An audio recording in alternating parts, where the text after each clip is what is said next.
Deklarasi netralitas PNS termasuk kepala desa dan perangkat desa dilakukan pemerintah Kabupaten Nganjuk guna menjaga pelayanan masyarakat. Deklarasi dilaksanakan di Gor Bung Karno, Kelurahan Begadung, Kecamatan Kota Nganjuk, Jawa Timur. PJ Bupati Nganjuk, Sri Handoko Taruna mengatakan, sesuai undang-undang dan peraturan pemerintah, ASN harus netral dalam pelaksanaan pemilu, pilpres maupun pemilu kada. Sudah jelas aparatur sipil negara termasuk pegawai pemerintah daerah Kabupaten Nganjuk semuanya ada aturan, ada peraturan perundang-undangan yang mengatur tentang netralitas ini. Kenapa ini harus kita jaga? Untuk menghindari konflik kepentingan, untuk melaksanakan pelayanan kepada masyarakat agar berjalan dengan baik tanpa ada kepentingan. ASN adalah seluruh pegawai yang dibayar oleh negara. Termasuk camat, kades, Pak? Betul. Apa ada sanksi, Pak, nanti bagi mereka yang tidak? Semuanya tadi peraturan perundang-undangan ini adalah aturan yang mengikat dan ada sanksinya bila dilanggar. Tetapi dalam prakteknya masih ada kepala desa yang tidak netral dalam Pilkada serentak 2024. Salah satunya Kepala Desa Kampung Baru Kecamatan Tanjung Anom.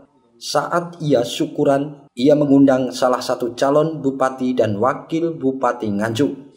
Karena dianggap tidak netral dalam pilkada, Kades Kampung Baru dimintai keterangan Dinas PMD setelah sebelumnya dimintai keterangan Bawaslu. Kepala Dinas PMD Puguh Harnanto mengatakan pihaknya masih melakukan pendalaman atas undangan tersebut. Pertama kan memang harus ada teguran lisan ataupun tertulis. Nah, kita lihat rekomendasi kemarin yang dari Bawaslu itu kan ditujukan kepada Pak PJ Bupati. Nah, petunjuk dari Pak PJ Bupati agar mengkaji bersama atas nama pemerintah daerah antara Pak Aspem, kemudian bagian hukum, kemudian inspektorat selaku APIP, dan BKPSDM termasuk Dinas PMD.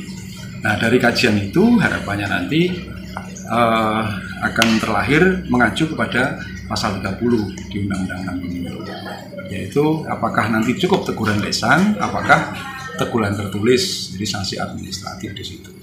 Termasuk apakah nanti bentuk daripada respon atas teguran itu Pak Kades nanti setidaknya harus membuat sebuah dokumen pernyataan secara tertulis. Karena jelas ada larangan terhadap kepala desa di pasal 29 itu Undang-Undang. Kemudian termasuk sanksinya nanti apabila terlaporkan dan kemudian dicek oleh Bawaslu terbukti, ini pasti mengerucut pada pasal 30 sanksi terhadap kepala desa.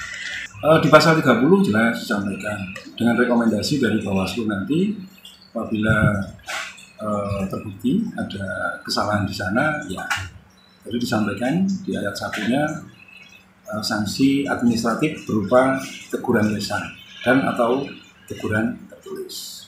Nah, kemudian di ayat 2-nya itu baru apabila dengan teguran lisan dan atau tertulis itu masih tetap melaksanakan hal yang sama atau lebih, sanksi terberatnya adalah sampai di pemberhentian sementara. Sementara Susilo, Kepala Desa Kampung Baru mengatakan telah terjadi miskomunikasi antara pembuat undangan dengan dirinya.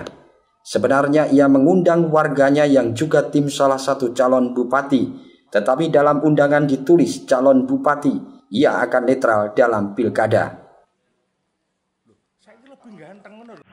Sebenarnya kegiatan itu kegiatan tasyakuran, tapi di dalam perjalanan itu ada miskomunikasi kami dengan staf desa kami yang mana untuk pembuatan surat undangan kepada masyarakat.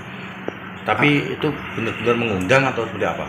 Mengundang masyarakat yang mana tim kader waktu itu saya undang untuk acara tasyakuran saya.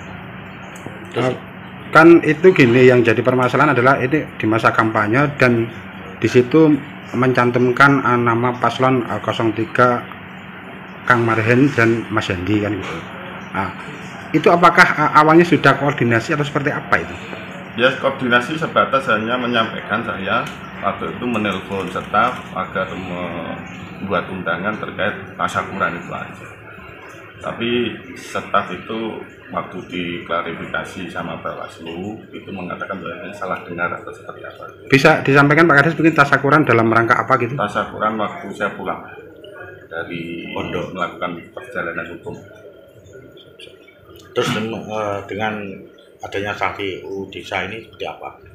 Ya, karena saya sebagai warga negara yang baik, saya akan mengikuti aturan yang ada, taat dan patuh terhadap hukum yang sudah ada. Sebenarnya Pak Kades ini salah satu pendukung paslon atau tidak? Tidak. Netral Pak Kades gitu? Netral. Dari Nganjuk, Haryadi Swandito, Garda TV.